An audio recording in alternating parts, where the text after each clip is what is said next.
Nacido en Chiapas, mi amor, toma sentido mi voz, brotan metralla y rencor de mi garganta. So welcome everyone. This is the fourth seminar of the webinar series we are hosting.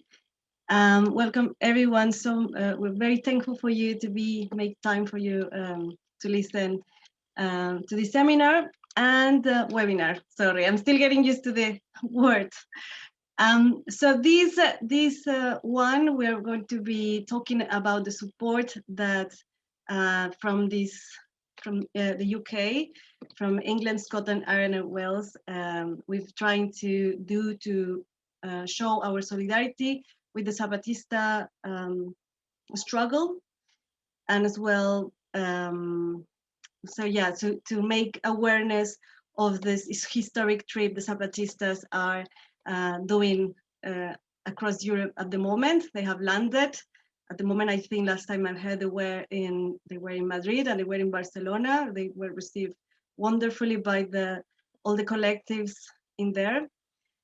So, well, without further ado, we're going to begin this conversation. Before, I'm going to mention that some of compañeros that have been, violence against people in the resistance continues. Over the last few weeks, compañero Simón, and who is part of this group, Abejas de Acteal, was shot a couple of days ago. He's a member of the CNI, the National Indigenous Council in Mexico, and as well Tomás Rojo, who became the third Yaqui leader to be murdered while resisting and defending their territory. Claudio is sharing some links for you to get more information on the chat, and also to mention our solidarity with Claudia Uruch through family that was reported disappeared, taken from one protest against corruption in Mexico.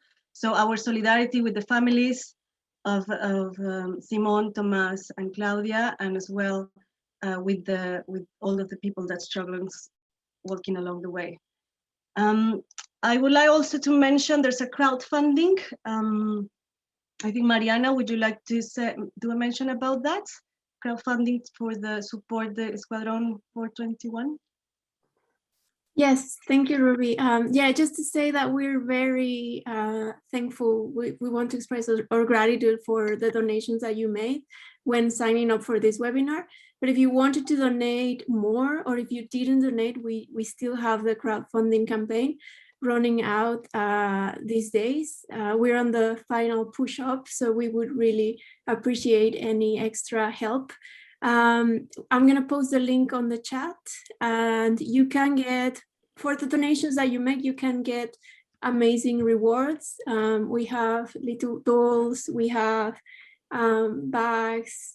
These things are made in the autonomous communities in Chiapas, in the Caracoles. And we also have books. We have this little booklet with the communiques from the EZLN about the journey for life.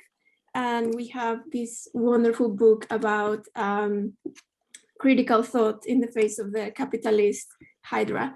So yeah, have a look at it and do help us. All the money that we collect, we're going to be using to support the journey of the Zapatistas across Europe and in the UK.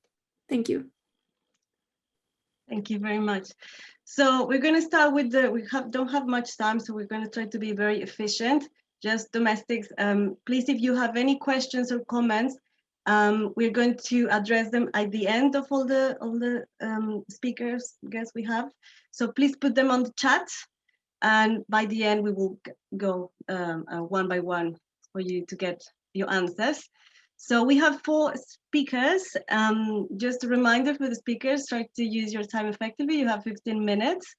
And the first, because we want to allow for a conversation, to be more like sitting down, sharing a coffee and talk about Zapatismo in this side of the ocean. So I'm going to introduce our first guest, Patrick, who's already here. I don't see you. You there? You are, there you are. Yeah, well, Patrick has participated in the Transition for Democracy Forum and the first Intercontinental Gathering for Humanity Against Neoliberalism, both organized by the EZLN in Chiapas in 1996. And he has participated in London in the Mexico support group, and he co-founded the For Humanity Against Neoliberalism group, which he's going to talk to us a bit more. And so I leave it to you. Well, he's lived in Mexico, and he has participated in many other struggles, including education and workers. So there you go, Patrick. Okay, well, thank you very much for inviting me to this webinar. And it's great to see you all and to participate in this event in solidarity with the Zapatista visit to Europe, which is incredibly important, both for the Zapatista movement and the whole anti-capitalist movement here in Mexico, and for the various Zapatista and solidarity and anti-capitalist movements in Europe as well, or what they call the other Europe. I can talk about my own personal experience of solidarity work with the Zapatistas since 1996. Well, basically between 1996 and 2002 in London, and well, since I moved to Mexico in 2002, I have been involved with the other campaign, which started in 2005. Also in various groups in, well, one group in particular, the Casa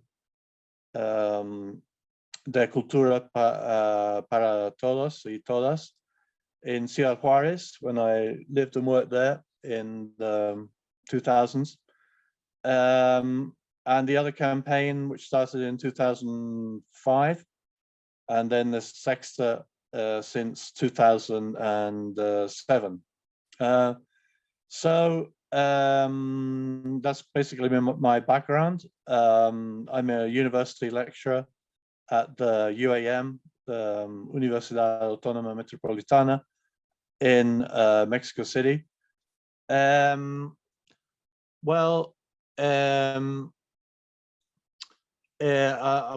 talk about my own personal experience, basically. I was here in Mexico in 1995, 96, when the when the negotiation process started between the Mexican government of Zedillo and the EZLN. There was a law introduced called COCOPA for Concordia and Pacification, which gave legal status, still gives legal status to the EZLN. Also, the EZLN is not a terrorist organization. It's a legally recognized organization by the Mexican government. But despite that, it's continually attacked by paramilitary groups and the Mexican army and Mexican police. You know, despite the fact that the Mexican government is still supposed to be in a process of negotiation with the EZLN, even though this negotiation effectively ended in 1997, when the EZLN pulled out because they saw that the total bad faith by the Mexican government in promoting arming and training paramilitary groups to attack it under the cover of the peace process and the negotiations. Well, anyway, I took part. The most important negotiation was the first one for on indigenous rights that led to the San Andres Accords for indigenous autonomy, which initially the Mexican government of Zedillo recognized, agreed to, and then broke its word. And then in 2001, the whole political class, all the political parties, turned their back on this agreement, and they introduced a new indigenous law, which was pretty much the same as the one before, which refuses to recognize indigenous autonomy and doesn't even give legal personality to many indigenous groups and peoples in Mexico. They simply legally don't exist under the Mexican legal system. So, which is very handy for mining companies and other extractive groups who enter indigenous territories just to, and can do what they like, because the people who live there don't have any legal rights.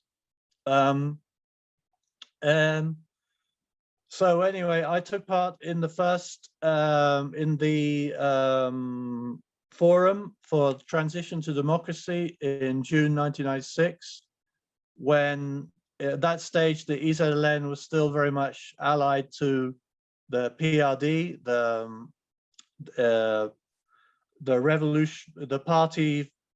Let me see, the Party for Revolutionary Democracy, or it's basically an offshoot of the PRI, with a few, with some left kind of Marxist-Leninist people participating, ex-parties, Communist Party. Now the PRD is a total disgrace, particularly since its involvement in the massacre of 2014 in Iguala of 6 people and disappearance of 43 students from the Yotzinapa teacher training college. And it's been a right-wing party since 2013. I mean, it was center-left for between 1989 and 2012. And since then, it's been a hard or right, or even hard right, pro-neoliberal party that, deeply involved in corruption, mass murder, state terrorism that characterizes the Mexican state for decades. And well, anyway, that forum was important because it was the second group of the peace process of the negotiation after the indigenous rights one had led to the San Andres Accords in February '96. And in the second group, the Mexican government basically refused to negotiate. They, like as in the first one, the first table, the Zapatistas invited groups from Mexican civil society to participate alongside them in this negotiation, which they did, including at that time the PRD. And the response to the Mexican government was just simply to shut up shop, to not present any proposals or counter proposals, not to behave in a racist way towards the Zapatista negotiators. And basically it was clear that the Mexican government was no longer interested in negotiating with the Zapatistas. And of course, the year following, there was of course, there was already paramilitary activity against the EZLN and its support communities. And the following year, in December '97, was the Acteal massacre, which is one of the worst massacres in Mexican history, which is dotted with massacres and by the state of, well, the worst one was in 1968, the 2nd of October, of the Mexican student movements, 300 dead in the center of Mexico City. And then even now, there's in 2011, there was another 300 people murdered by the Zetas cartel in Coahuila in the north of Mexico, which has just been covered up for the last 10 years. I mean, it's an extraordinary state of events, what's going on in Mexico. And that was another 300 people murdered under the noses of the Mexican army, with, of course, with the complicity of the Mexican army and the Mexican state, and completely covered up for 10 years. It's only now being really denounced. Anyway, in '96, I also took part in the first intergaláctico in Chiapas, organized by the EZLN, including as part of this peace process, to get the international civil society involved as well, because the Zapatistas have always said right from the beginning, from the first Lacandona Declaration, that their struggle, yes, it's for the national liberation of Mexico, but of the world as well, from neoliberalism and of course from capitalism. I mean, it's no good getting rid of neoliberalism and keeping capitalism. I mean, it's basically the same thing. So so anyway, that took place in Chiapas in end of July, beginning of August, '96. Attended by about 5,000 people from all around the world, mainly from United States, Canada, and Western Europe. And it was, of course, a very important event for the EZLN, for the Mexican left. The PRD again participated. I remember comments from them that they didn't like the people who were there from Europe, especially, and the United States, because they were very different from them. They were hoping for, like, you know, old left, center left, kind of trade unionists and so on to go to that event, and instead they got the, you know, the far left, the radical left, the autonomists, the anarchists, some Trotskyists, and so which obviously they didn't like. In fact, they excluded a lot of people in the sort of registration process at the beginning of the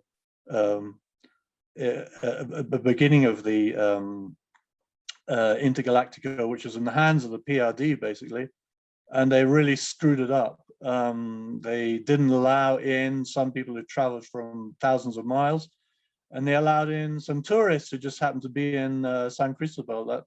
I mean, it was already beginning to be clear that the rift between the PRD and the EZLN from that moment. Obviously, they have two political projects that are completely different and, you know, finally completely opposed to each other. And that has become clearer and clearer over the years. Well,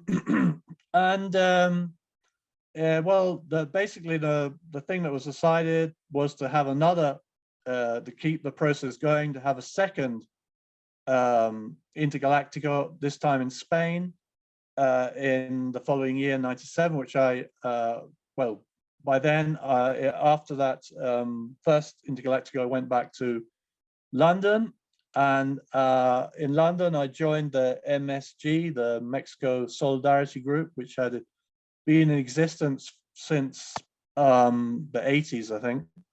Unfortunately, I don't have much information about the MSG itself. I mean, I think Jorge is a comrade active in London who could talk to you more about the MSG.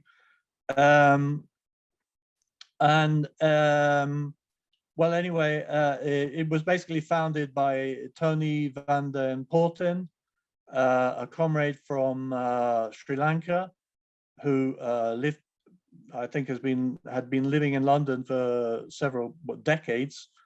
He had been active on Sri Lanka and on the Kurdish question in support of the Kurdish people's struggle. And he also helped to set up and coordinate the MSG for many, many years. And sadly, he died in 2001. and pretty soon after, the MSG was wound itself up. But the MSG, I think, was not only a solidarity organization with, well, resistance struggles all over Mexico, not just the EZLN, but the whole of Mexico. That's why it called itself the Mexico Support Group, because it was in support of all the different struggles against the pre-dictatorship in Mexico. And of course, there are many. The main problem is that they don't really coordinate very well, which is what the Zapatista tried to do and have been trying to do through various organizations like the Zapatista Front, which was set up in '97, but again was sabotaged by the PRD and people in the sort of Marxist-Leninist left, allied to the PRD. And then it was refounded as the Other Campaign in 2005, and then the Sexta in 2007. So they have been making constant efforts to coordinate all these struggles. And obviously they are the most important social movement, anti-systemic social movement, anti-capitalist social movement in Mexico. The one with the highest profile, both nationally and internationally. But of course, there are a lot of problems with, sectarianism, and well, dating back to the 70s when, the EZLN, the founders of the EZLN came from this movement called the FLN, the Front for the Liberation of National Liberation, which was kind of apart from the other armed groups at that time, like the Liga Comunista 23 de Septiembre, the Communist League 23rd of September, which was the main urban guerrilla movement after the massacre of the students' movement and the second one in 1971. So there have always been kind of political difference, sectarianisms in the anti-capitalist Mexican left, and this is kind of also causing problems to coordinate the various struggles. But anyway, the MSG was in solidarity with all these struggles, and it was also a cultural movement. It put on a lot of cultural events promoting Mexican art, Mexican culture in London. And of course, since '94, since the beginning of the Zapatista movement, the uprising in the 1st of January '94, there have been a whole number of Zapatista solidarity groups in Britain and around Europe since then. There was an important one in Bristol. I think there were also important ones in the north. Well, we were beginning to coordinate ourselves as well in about 1997. Anyway, after the Acteal massacre in December '97, I was already part of this other group called F-Human, For Humanity Against Neoliberalism, which I guess Les can talk about especially, because I helped to co-found it along with Les and Massimo De Angelis, who is an important writer, intellectual associated with the autonomous anti-capitalist movement in Europe, and he also was in the first present at the first Intergaláctico in Chiapas, along with lots of people from Italy to do with the autonomous movement. I think the autonomous movement has been the most kind of actively politically involved with the EZLN since, especially since '96, and they've even tried to incorporate aspects of Zapatista ideology and the Zapatista political program in their political activities, which was very evident, for example, in the 2001 Genoa anti-G8 mobilization, when the White Overalls, which was this organization set up in Padua in Italy, which is very close to the EZLN. For example, they sent people in 2001 to Mexico to accompany the march of the La Marcha Color Tierra, the march of the color of the ground, of the Zapatistas from Chiapas to Mexico City, when the EZLN even entered the Congress and gave speeches to the deputies present, calling for the conversion of the San Andres Accords into a new indigenous law. Of course, they were completely ignored, and the San Andres Accords were thrown out. Patrick, yes. I'm trying to be very mindful about time. So you mentioned a few very important things that I don't know, maybe Les would continue to talk further. I think you made a fantastic account of, you know, like of how the Zapatista movement, in what context it the EZLN publicly uprised, and as well, you know, notice of all of the shocking massacres that have occurred in Mexico that, you know, supported this boiling pressure for a movement like Zapatista to arise at that point. I just want to bring up, you know, like also the intergalactic gatherings, whether, you know, it's been a process, is also about, you know, that helped to build this solidarity, global solidarity for the EZLN, but as well to other organizations that are in resistance to capitalism or neoliberalism to learn from the Zapatistas. So I think that all of those gatherings like Intergalactic, which I always love the name, has helped too, isn't it? And I think one of many of the organizations that came up that Les can talk to us more about is the Human. So yeah, well, I'm going to introduce now Les. He has worked with Patrick in this Human, who is, I'm trying to find, is For Humanity Against Neoliberalism organization, and he, along with other people, have highlighted the EZLN struggle globally and bringing the EZLN and EZLN ideas into imagining and creating a post-capitalist future. And there was this very interesting slogan of this campaign called one no and many yeses. So, well, Les has also participated in campaigns against precarity, especially the London support group for Liverpool Dockers. He's an academic researcher at the Open University, and he's a researcher in topics about transgenic biofuels by energy waste conversion and towards counter-hegemonic alternatives. And well, I won't say more because we want to hear from you, Les. Gracias. Okay, so I mean, Patrick mentioned that the Zapatistas had attracted people much more from the social movements, these people who saw themselves as anarchists or autonomous, you know, rather than from the conventional left. And that should have been obvious. I mean, it's obvious now, at least, even if it wasn't obvious then. And that really will be the focus of my talk, about how the Zapatista struggle had resonances in late 1990s Britain around the theme of resisting enclosures of commons, both old and new kinds of commons.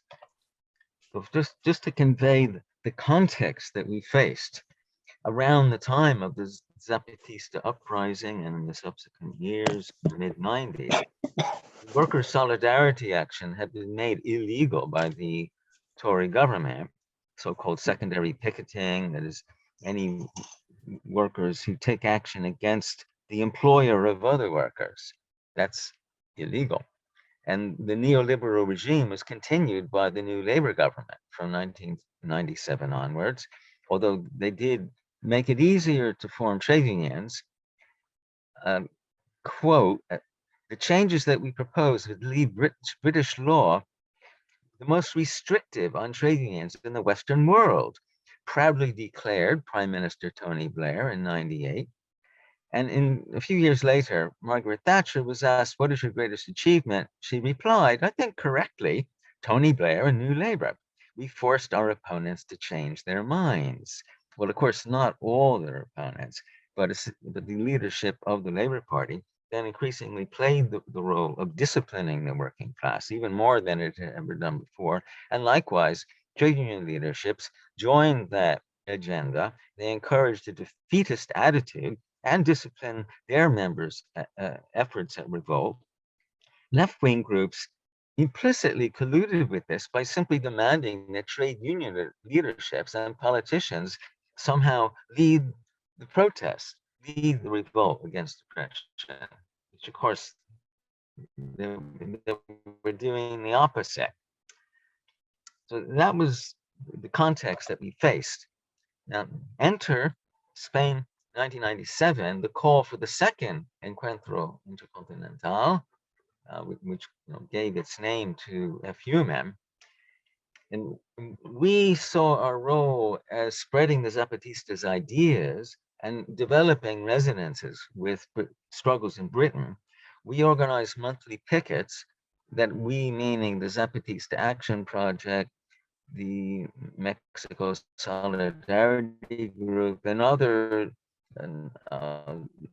solidarity groups together, or the Mexican embassy here, and to highlight the struggles in Mexico against the neoliberal agenda and around the theme, as the Zapatistas said, libre comercio es muerte, free trade is death. And it means not only the cultural, biological death, but also the death of commons, which I'll explain later.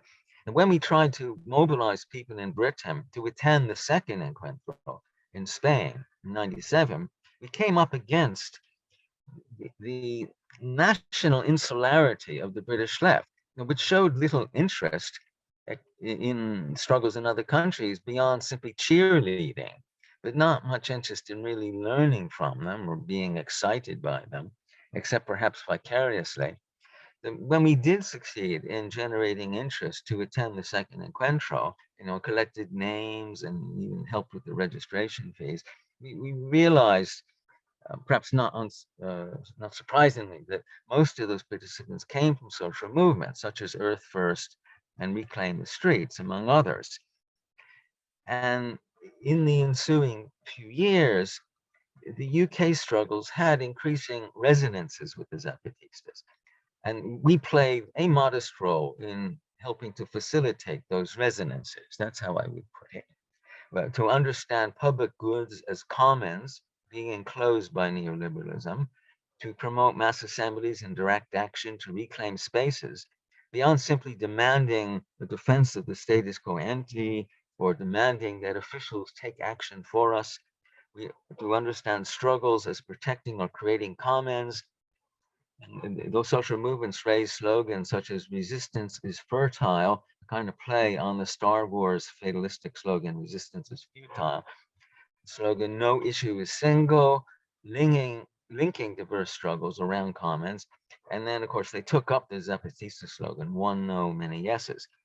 And I'll describe to you how through all these resonances, the UK labor movement began to renew its traditional character as a social movement, and therefore more effectively defied the leadership that was trying to marginalize or discipline it.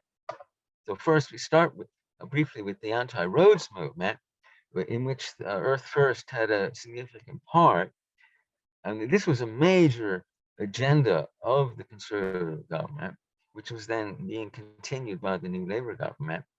A massive construction, destruction of the countryside initially, and then eventually in Northeast London, a motorway being planned there. So Earth First played a major role in that, and then attracted other more urban people, especially when the road building agenda image was a treehouse, trying to deter the destruction of the trees to make way for the motorway. But then increasingly, we have these urban scenes, almost urban guerrilla warfare, as you see in that photograph in a book about Earth First, written by the Green socialist Derek Wall. And then as that urban context encountered the road building scheme, it encountered more urban types of protests like street festivals, which here's in '96, organized by the early version of Reclaim the Streets. Very imaginative, creative, often deceiving the authorities through diversionary actions, attracting thousands of people to block the sites that were going to be destroyed, or just to block a motorway. They're using this festive atmosphere, including samba bands, carnival floats, and so on. That would be a fascinating story in itself, but we move on. And here's a key quote from someone saying, reclaim the streets don't say that the leaders must do this or that, as the left did. They just go and do it. They don't worry about passing resolutions. If something needs to be done, then do it yourself.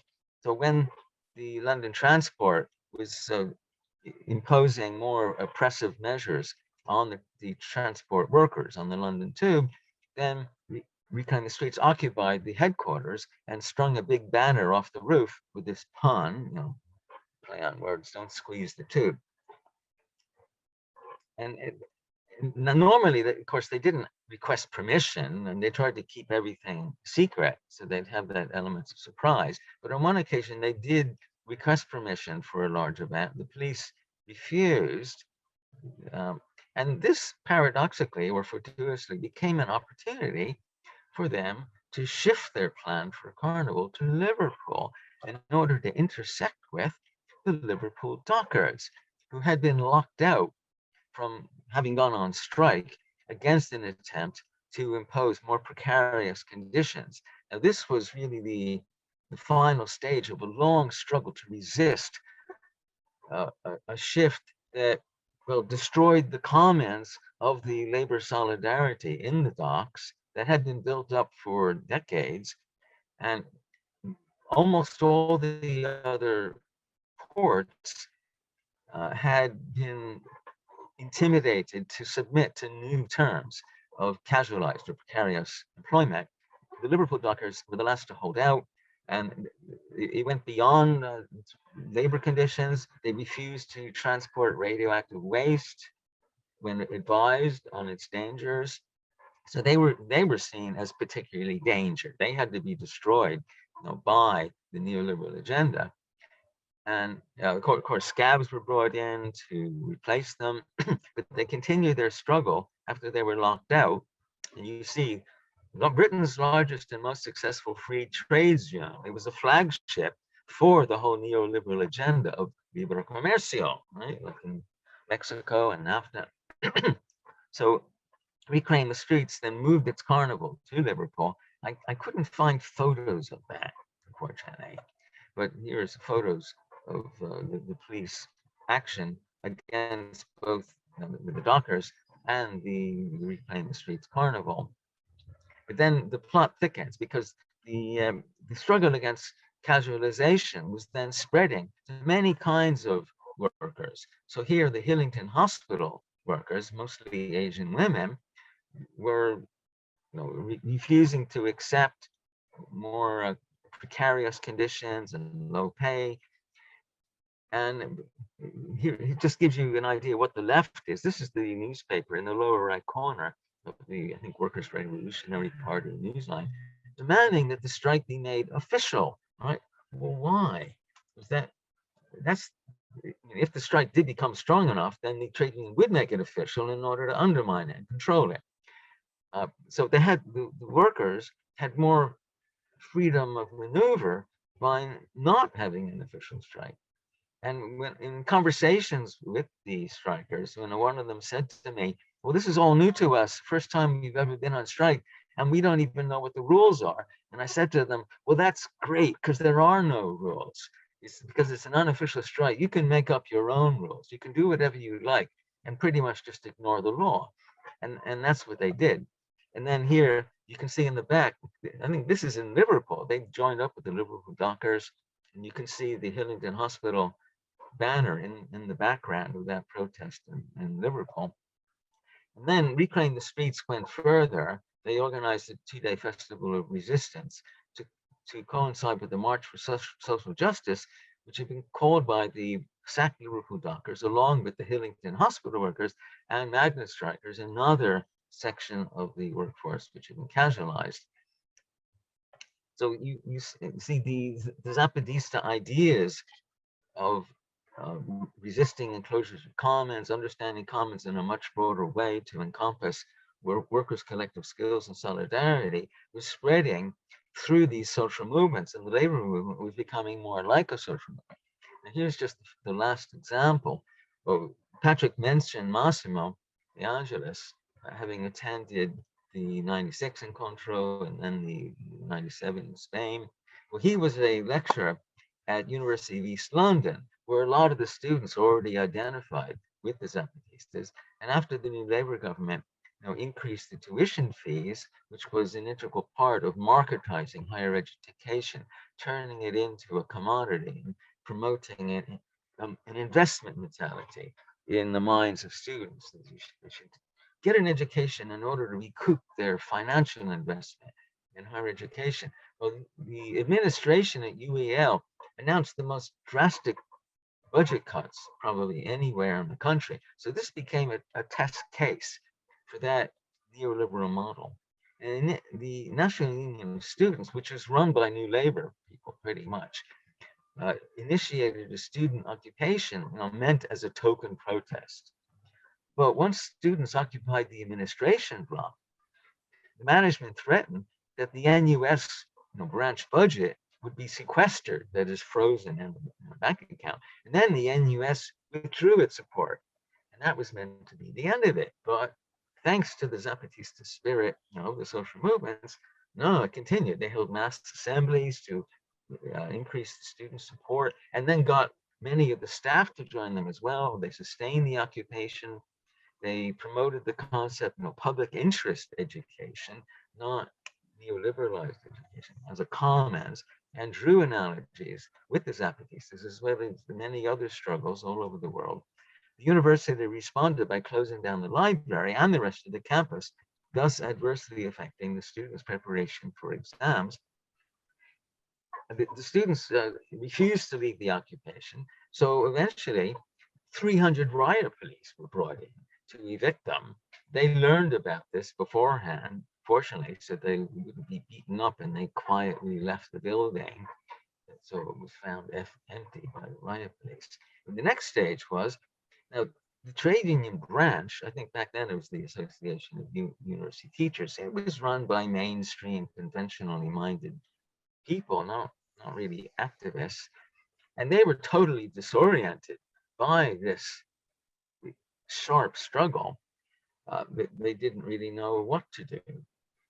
So there was an election, and it was won by lecturers who had been leading forces in the occupation and spreading these Zapatistas ideas. So then that sent a more serious signal of resistance to the administration, that they would have to face people who would not accept these drastic budget cuts, and they would be united with the students in resisting.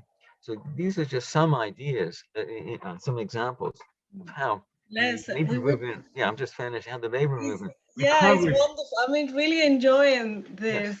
Yes. Yeah, I'm just finishing.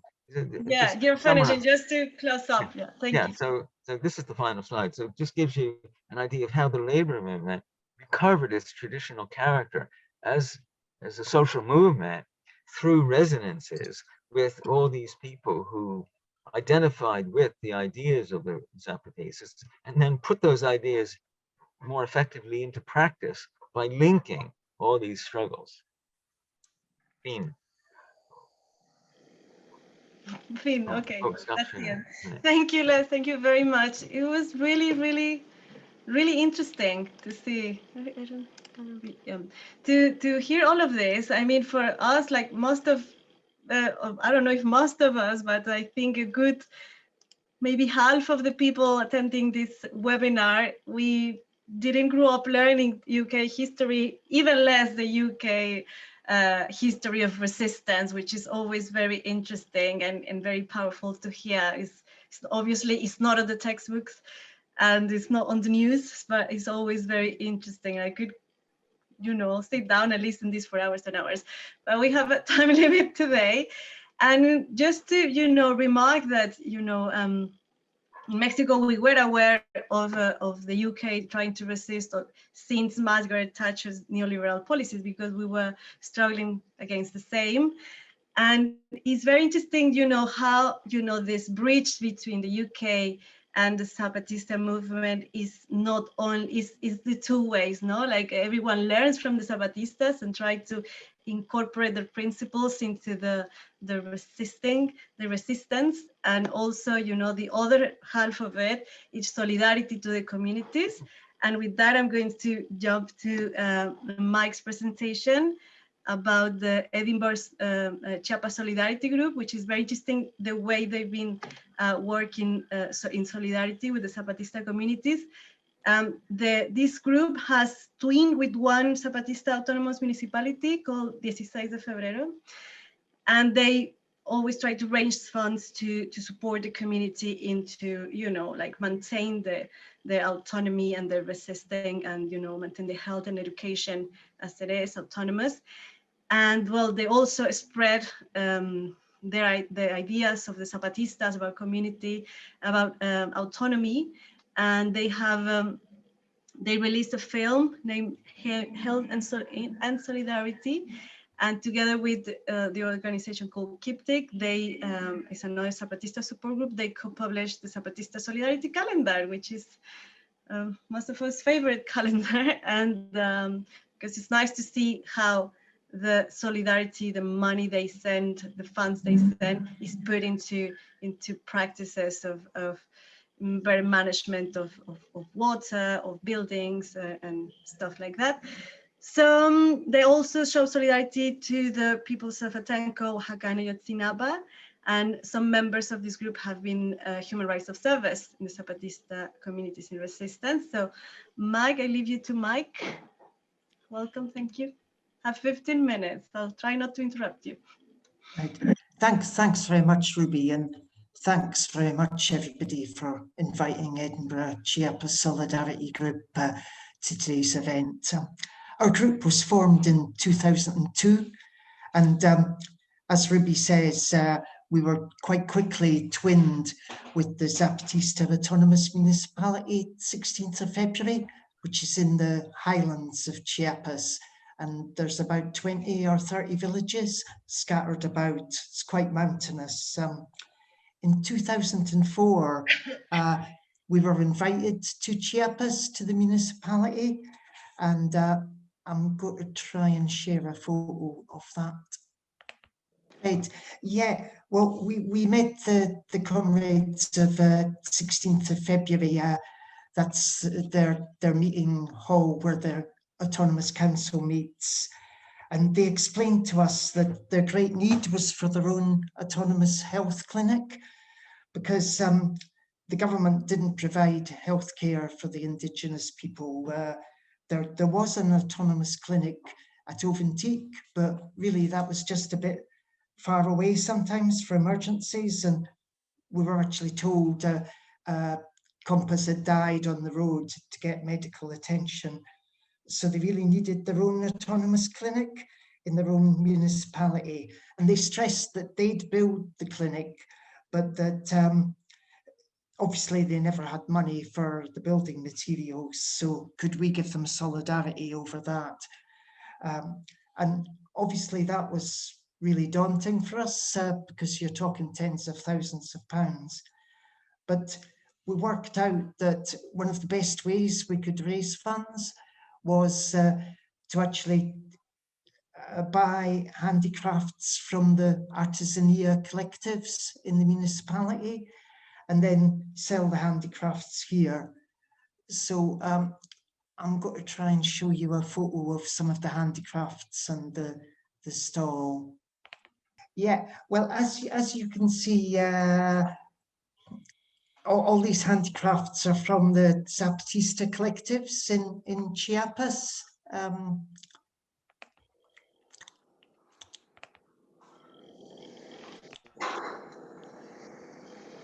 Yeah, and you can maybe notice there's the famous Zapatista dolls and the essential Zapatista coffee. We organise stalls every year at the Edinburgh Festival for 3 weeks, and also at the annual London Anarchist Book Fair, as well as at our own public meetings. We had benefit gigs, many thanks to the local bands who played for free. Some people, individuals, gave really generous donations. So incredibly, by 2006, enough money had been raised between ourselves and the Solidarity group in Murcia, in the Spanish state, for the Zapatistas to buy the building materials and build the new autonomous clinic in autonomous municipality 16 de Febrero. And I hope I'm going to be able to show you the actual clinic. The clinic in autonomous municipality 16th February, and that's the opening ceremony. That's why there's all the balloons and stuff. And I think at that moment, the priest is actually doing a prayer. But anyway, the clinic was open, and it's a simple building, but it provides a vital service. When a delegation from Scotland visited the municipality in 2007, the delegation fed back that the clinic was up and running and treating patients, and even had its own ambulance. And I'll just read out a wee bit of the delegation's report. We were very impressed with the dedication of the health promoters at the clinic, men and women who would work without pay to help their community. While we were there, they were holding meetings to prepare materials for a new course to induct new health promoters. And of course, all the health promoters are local Indigenous people. But once the clinic was built, there was still a big need to raise funds for medicine and medical equipment. And one of our initiatives to help with that was to make a short film, Health and Solidarity, Scotland and the Zapatistas, as Rubí mentioned. And we made that together with the camcorder guerrillas. And it included interviews with the compas in 16th February. And special mention here to Comrade Jo for her incredible work in shooting the film in Chiapas. And to date, since 2002, our group's raised over £50,000, which has gone directly to the Zapatistas for health clinics and for other aspects of their autonomy. Yeah. One of the important things that I think we've done is to meet the Zapatistas of the municipality in their different villages and speak with them about their struggle and then relay what they've told us to people here. We've had meetings with education promoters, health promoters, women about their struggle. We've met the artisania collectives, and we've passed on their words as much as possible directly, their own words, through leaflets and articles that we've published, and also through lots of public meetings and film showings and events we've held, sometimes with speakers from other solidarity groups in the UK, and sometimes with speakers from Mexico. For many years, the UK Solidarity Network held a public meeting at the annual London Anarchist Book Fair. And I just think in this, it's really vital that we convey, as speakers have already said, that the Zapatistas are going way beyond protesting against injustice.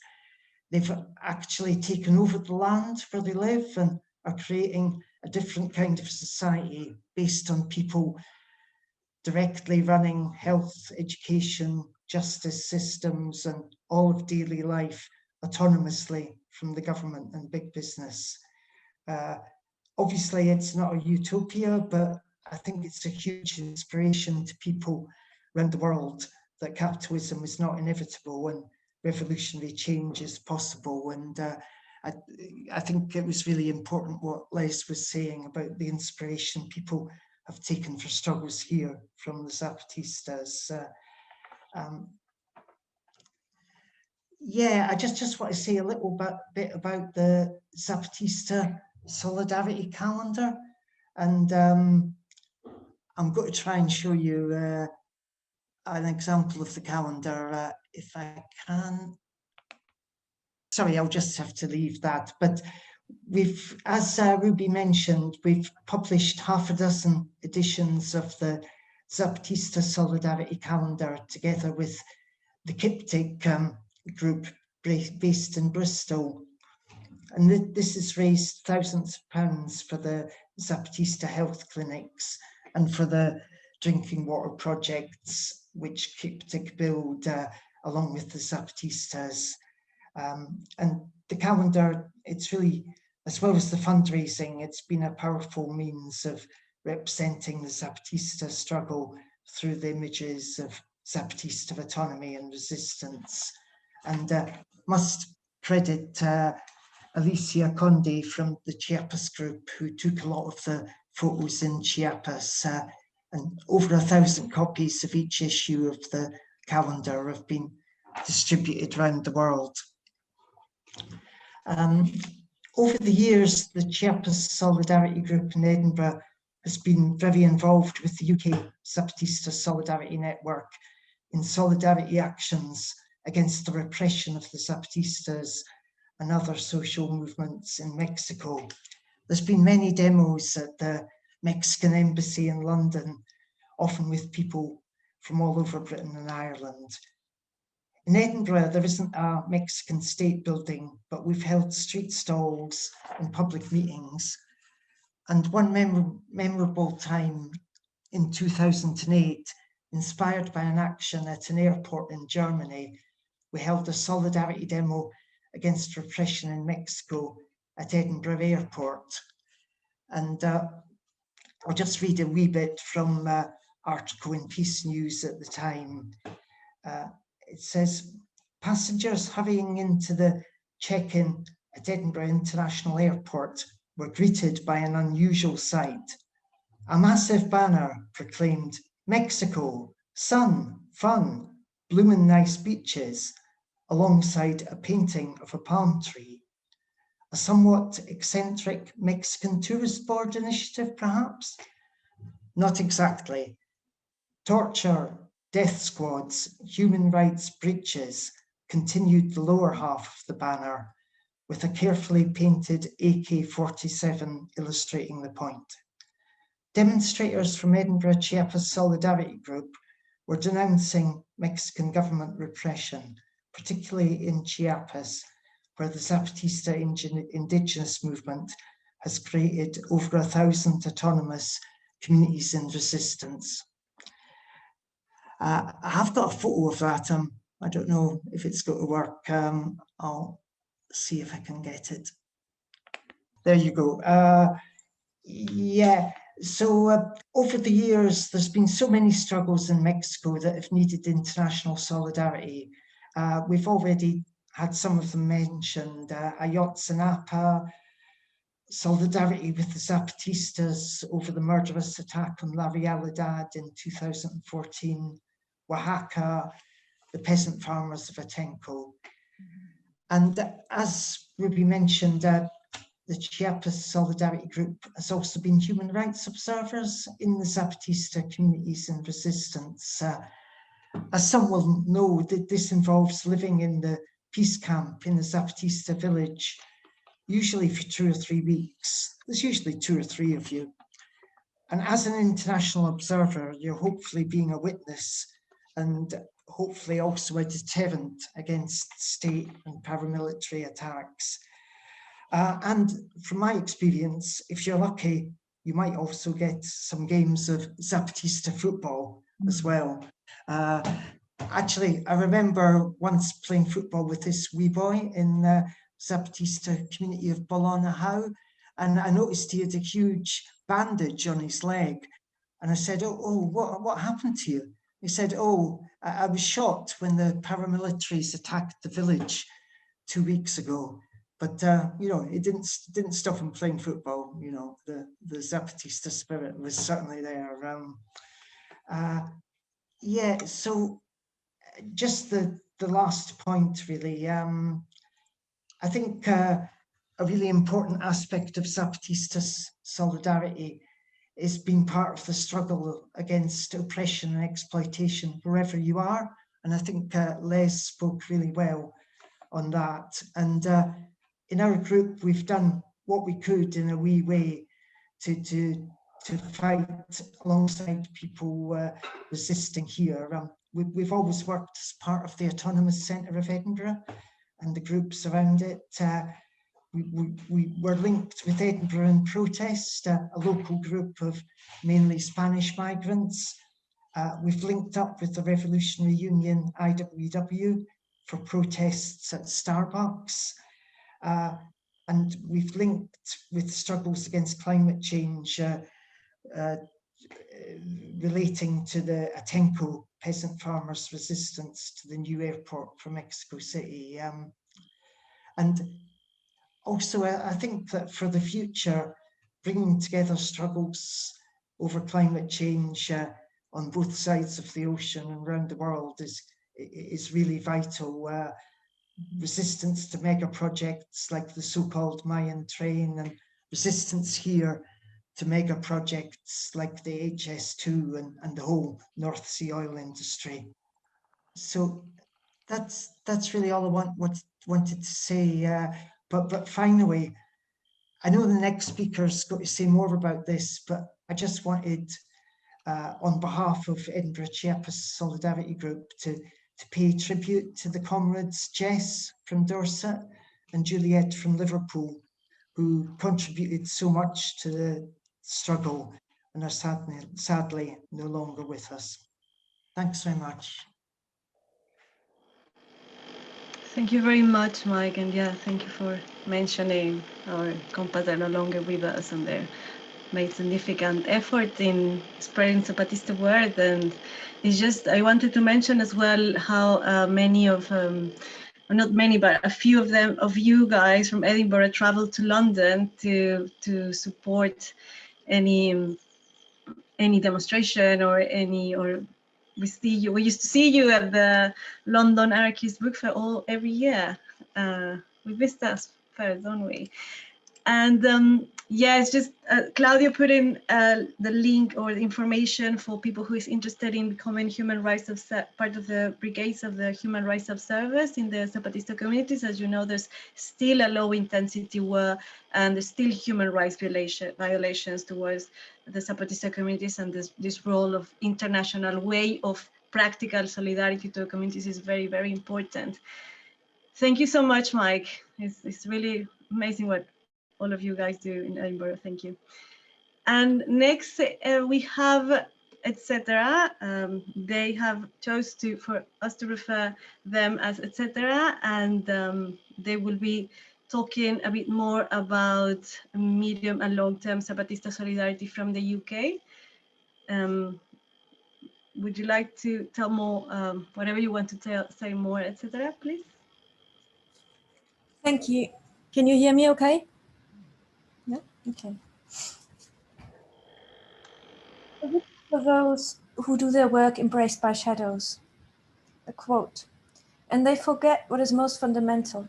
This is our history, our way of seeing it and seeing ourselves, our way of thinking ourselves, our way of making our path. It is ours with our errors, our failures, our colors, our lives, our deaths. It is our freedom. This is our history. Because when we Zapatistas draw a key below and to the left in each still shot in our movie, we are thinking not about what door to open, but about what house with what door we need to create so that this key will have a purpose and a destiny. And if the soundtrack of this movie has the rhythm of polka, ballad, corrido, danchera, cumbia, rock, ska, metal, reggae, trova, punk, hip hop, rap, and whatever else is added, it's not because we don't have musical taste. It's because this house will have all colors and all sounds. and there will be therefore new gazes and new ears that will understand our efforts, even if we are only silence and shadow in those future worlds. Ergo, we have imagination, they only have plans with terminal options. That's why their world is crumbling. That's why ours is resurging, just like that little light that, although small, is not less when embraced by shadow. From Rewind 3, November 2013. A declaration for life and a declaration of love.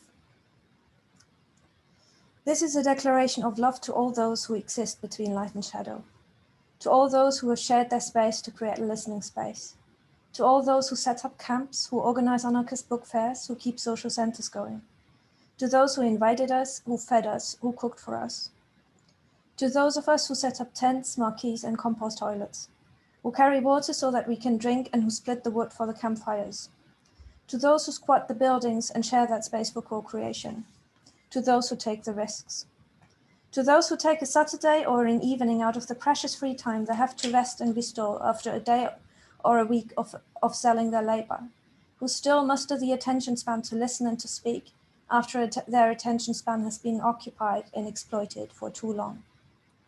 A declaration of love to those who were on the streets in Genoa this month 20 years ago, for life, against destruction. To those who got tear gassed, held in ice cold cells, beaten, arrested.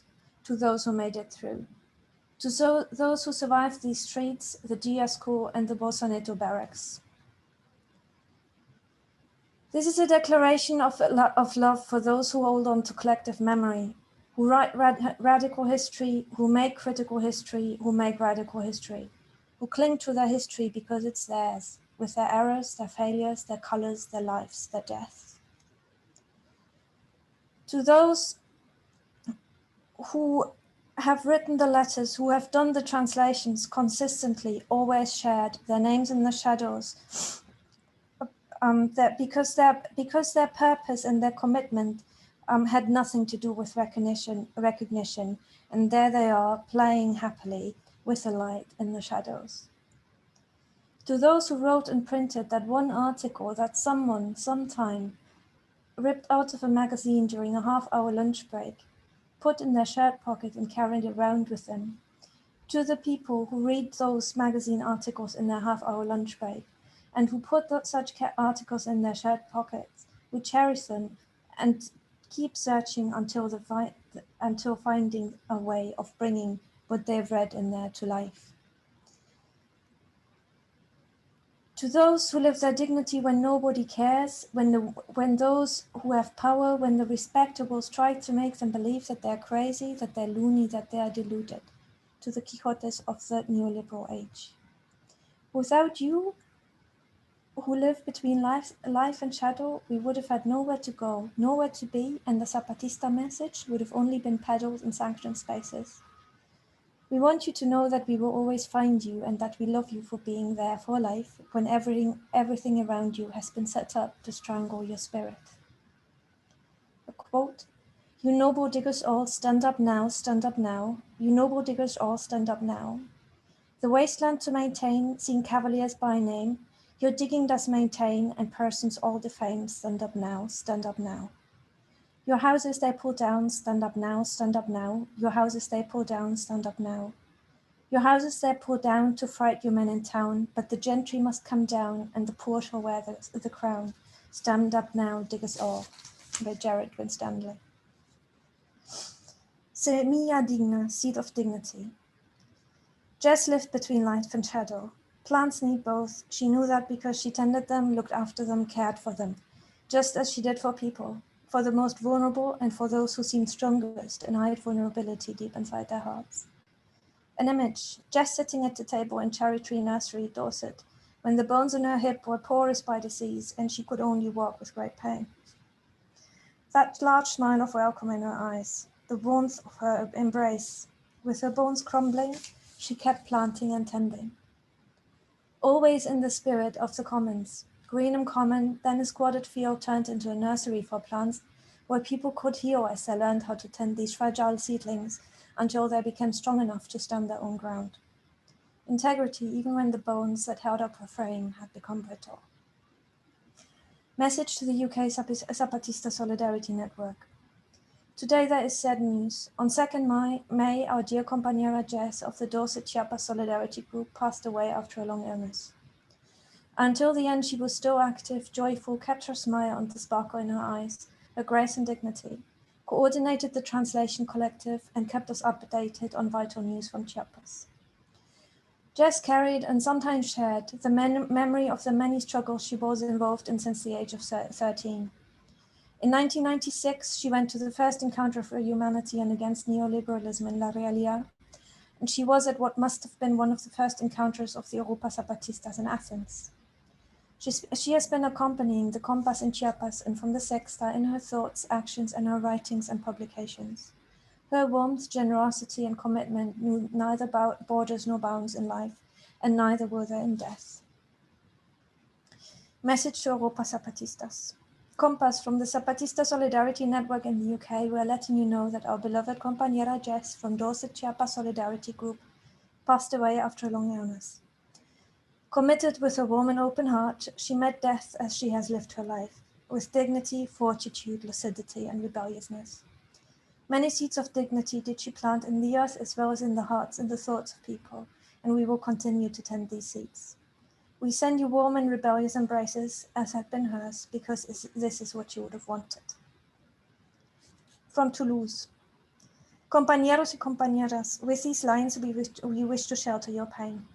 Time will cure the wound in your heart, and the beautiful moments, the laughter, the experiences you had up close with your compañera Jess will never disappear from your individual and collective memory.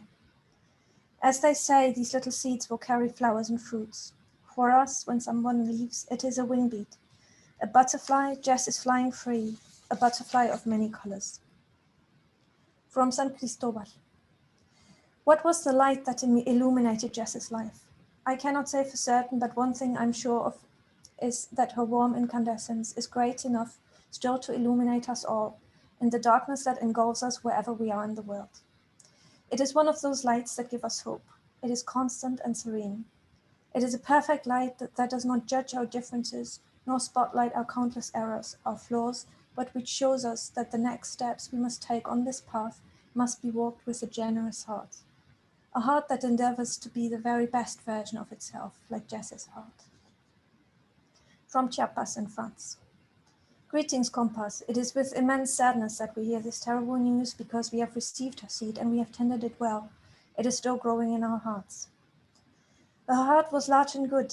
We knew she was ill, but we also knew that she was a fighter, and we had kept faith in her winning that battle against sickness. Today is a day of grief for us, and from Chiapas and from France, we are sending our fraternal greetings to all. San Sebastián Bachajón, adherence to the Sixth Declaration of the Lacandon Jungle, Chiapas, Mexico, 10th June 2017.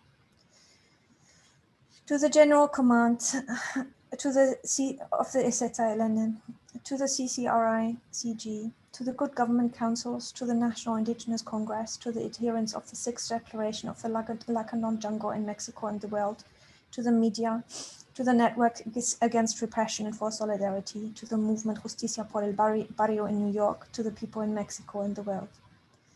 Compañeros and compañeras, receive our greetings and struggle from the adherents to the Sixth Declaration in the Ejido San Sebastián Bachajón in Chiapas. We want to offer a word to our compañera Jessica of Dorset Chiapas Solidarity Group, who, in spite of the distance, always made us feel her presence and her solidarity support for the struggle of San Sebastián Bachajón in the difficult moments of the resistance for the defense of communal land. Her contributions and her support for the struggle of San Sebastián Bachajón gives us the strength to continue fighting against this capitalist monster. The life of our compañera, alongside those of Juan Vázquez Guzmán, Juan Carlos Gómez Silvano, and the lives of many other compañeros who've fallen in the defense of the land, inspire us to continue our struggle. Rest in peace, Jessica, and hasta la victoria siempre. Escuelita Zapatista, first grade. Freedom according to the Zapatistas. Vulnerability. Imagine this. You arrive at a place and you don't know where you will sleep that night. All you know is that you won't sleep where you woke up or where you passed through, and that the compass will make sure that you will have a place to sleep. You arrive at this place and you know that you will leave it, but you don't know when. There's no schedule, no timetable, no meal times, no menu, no program. After you wait in line and register, you know the name of the place where you will sleep. You don't know exactly how or when you will get there. All you know is that the compass will make sure that you do get there. You also know that you will only stay in this other place for a night, but you don't know where you will be taken after this. All you know is that the compass do know where you will be taken, that they will make sure that you get there, that you will have food and a place to sleep, and that they will keep you safe. You commit to a way of learning that forces you to place your body in unknown territory, among people who speak a language that you do not understand or speak, and in a context where, on your own, you will be helpless. You cannot leave without the compass unless you ask the enemy for help. You can feel that vulnerable because they are compass. You can trust them that much because they are compass, not because you know any of them personally. The texture of trust is commitment, and commitment is the texture of trust. Bottles for messages. When you have the message, you have to find it a bottle. When you carry the Zapatista message in your heart or in your pocket, you have to find it a bottle. And then you have to send it off. Make sure it has a good start. Don't hold on. Some workshops run at different times in different places. To walk by asking questions, the pain from below, the four wheels of capitalism, calendars and geographies, the Escuelita Zapatista, critical thinking in the face of the capitalist hydra. The purpose, to create another type of learning and encounter, one that doesn't subsume different voices, but that capacitates you to listen. Escuelita Zapatista, 2nd grade. 3 people. Assignment: watch several hours of teaching videos compiled by the Compass. Read part 1 of the book Critical Thinking in the Face of the Capitalist Hydra. Phrase 6 questions and submit them. Whether, how, when, or by what means these questions will be answered is an unknown. Those 3 people know that this is a one-off opportunity. 6 of those 18 questions, abridged version. 1 question about formation and education of members of the EZLN and support bases during clandestinity. 1 question about the creation and the perseverance of espíritu de lucha, fighting spirit, during the period of clandestinity. 1 question about the transformation of masculinities and the role of women to support, accompany, encourage, and speed up such transformations. 1 question about the relationship between discipline and agreement. 1 question about focus, how to create it, how to agree it, how to maintain it, how to avoid distraction and dissipation. 1 question about the relationship with other groups around the distinction between affinity and solidarity. 3 people. 19th March 2019. Message to Europa Zapatistas. Compas, we are sorry to yet again pass a message of sadness on to you. Last week, our compañera Juliet died unexpectedly of a brain hemorrhage. You may have met her during the demonstrations in Genoa in 2001, or in Honduras, or in the communities in Guatemala or Chiapas, or in any other of the many places where she participated in struggles and made real the world where many worlds fit, with her lucid practice and analysis, with the tremendous force of her commitment and her joy.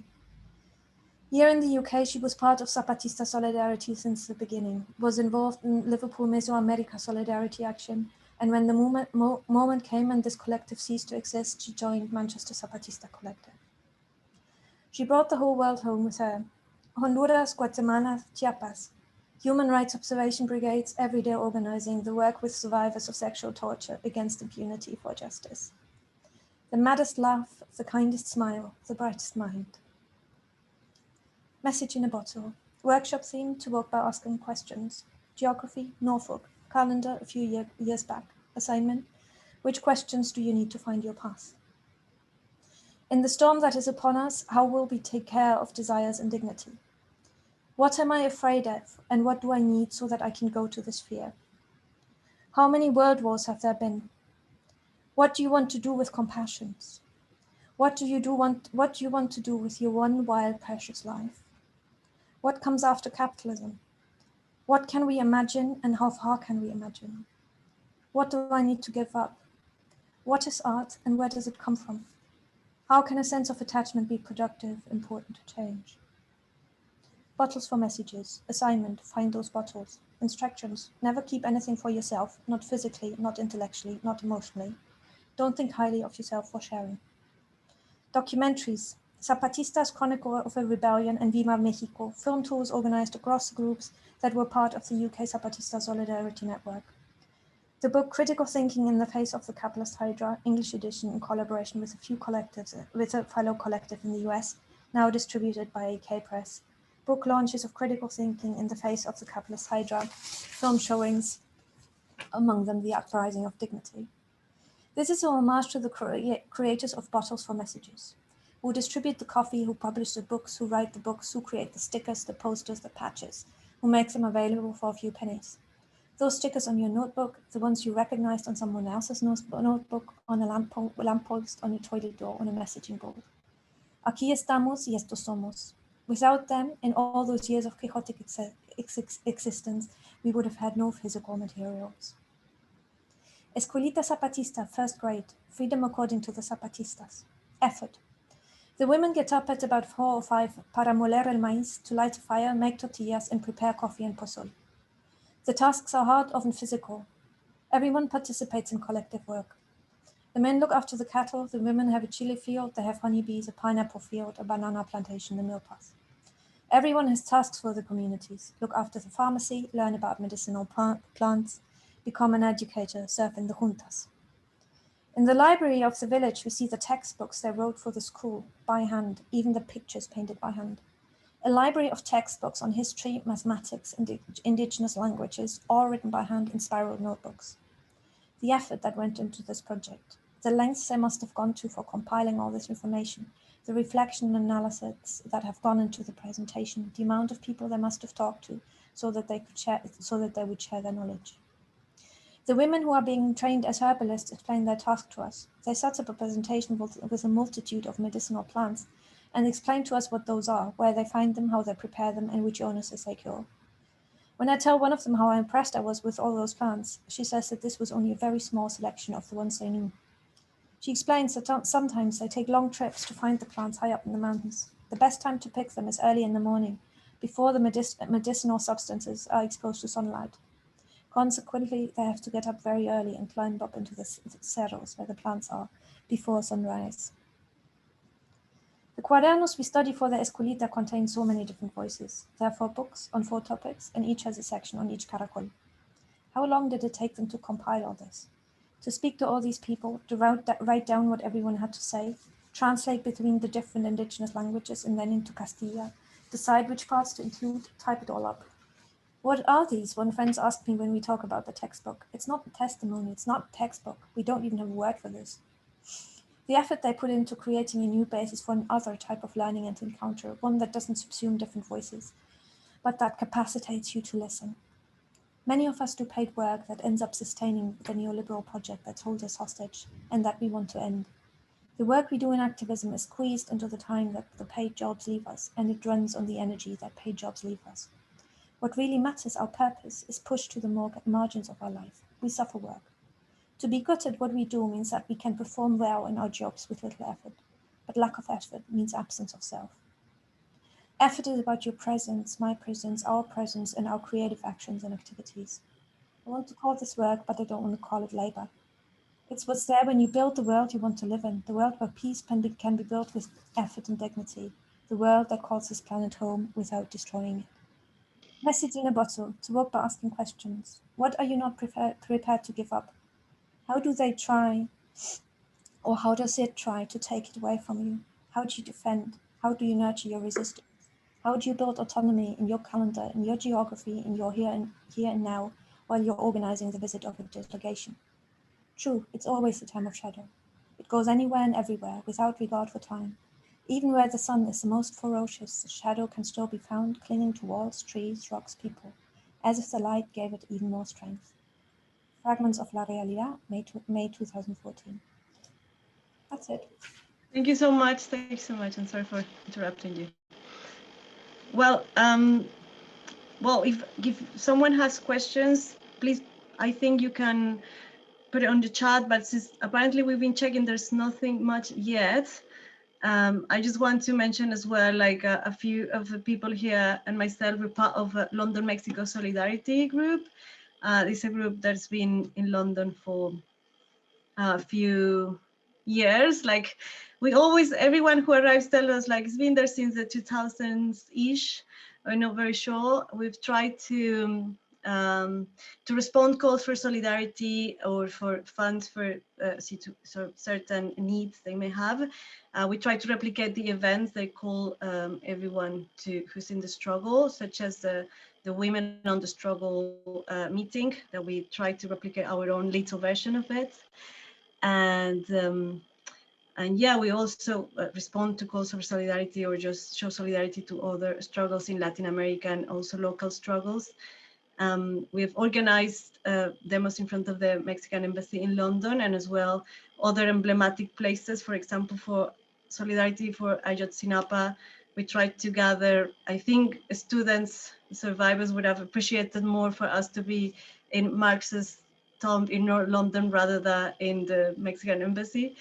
And but yeah, also if Claudia, you could put our website there just in case anyone wants to approach. That's what's going on here in London. Cuando pienso en Chiapas, mi amor, toma sentido mi voz, brotan metralla y rencor de mi garganta, porque hay cosas que debo aclarar y sollozos que tengo que aullar con la sangre que quiere estallar y se levanta de rabia, estupor e indignación. Como entonces no hacer una canción de amor, de amor, de amor, de tanto y tanto amor? Cuando pienso en Chiapas, mi amor, mi pequeño gigante sin Dios, agobiado por tanto dolor y desengaños. Pienso a muerte que hay que luchar, que los cielos hay que fracturar, que la tierra se ponga a temblar, son muchos años de rabia, estupor e indignación. Como entonces no hacer una canción de amor, de amor, de amor, tanto, tanto amor?